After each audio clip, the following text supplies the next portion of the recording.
Cambridge, you don't have to have a licence because of the students busk it, and it's good experience for them to play and practice in front of general public, and it just does good for them, doesn't it?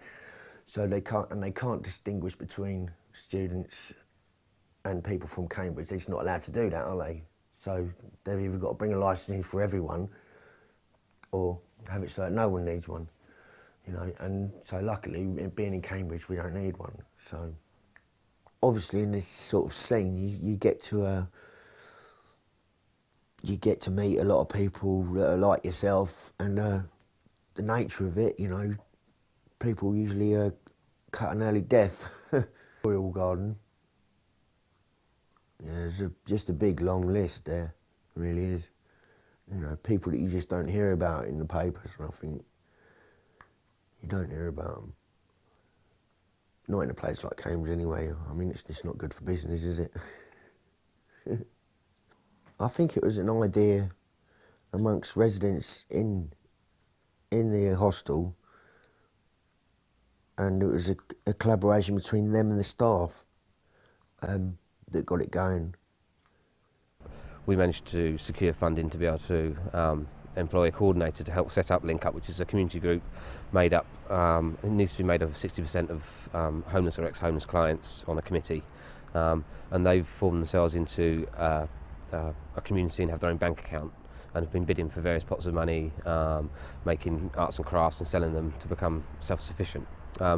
One of the bids they put in was to get the money to do the memorial garden here.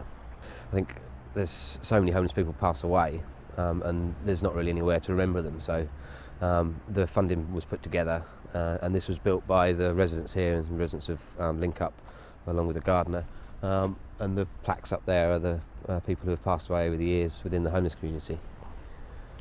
I found myself out the door and sort of like sleeping in all sorts of fucking places when I was like 16. And I was fucking cold, I didn't know where the soup kitchens were, where to get food or nothing. And it's just like the loneliness and the feeling of fucking isolation, it just done me in, you know what I mean?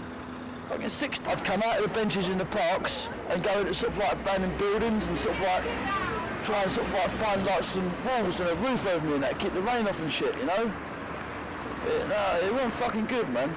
And feeling cold, poked my head out of the sleeping bag, and I've got a snowdrift up against me. It started snowing in the night, and it's come through the gaps in the walls, and it's built a snowdrift up against me. So I remember being out, sitting out about 6 o'clock, 7 o'clock in the morning in the winter, absolutely freezing to death, covered in snow and that, waiting for my sleeping bag to dry out. To Jimmy's night shelter, but then there was sort of like a bit of an argument between me and the staff, and I went in there one night pissed up and like a dickhead, like I had a big old fucking argument with them, and they threw me out. You have to be like homeless to get there. You can't just go and blag a night there if you're out, you know what I mean? And you just need somewhere to stay because you're out of town or whatever.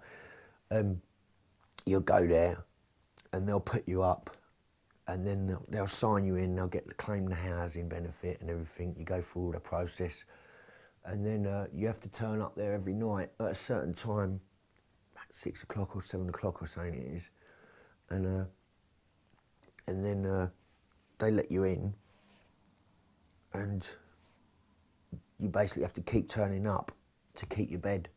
If you don't turn up for more than 2 nights, you lose your bed and the next person gets your bed. Or if you don't turn up on one night, by a certain time, they let someone in to take your bed temporarily, and if you don't turn up the second night, they let them have your bed, which is a fair way of doing it. You know, because if you didn't need it, if you did really need it that much, you wouldn't be staying out, would you? So from 9 in the morning to 7 at night, I'm walking around the streets for 10 hours in the cold and in the dark. And yeah, all right, other nights they give me a bed and they give me a hot meal, and I'm grateful for that. I really am grateful, yeah?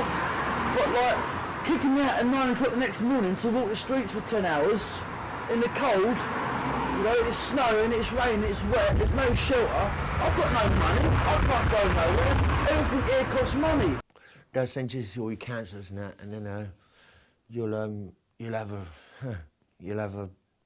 chat with your counsellors, and they'll identify your problems, which have, well, Jimmy's will have identified them, and then they'll start dealing with them, addressing them with you, and working with you on a personal level.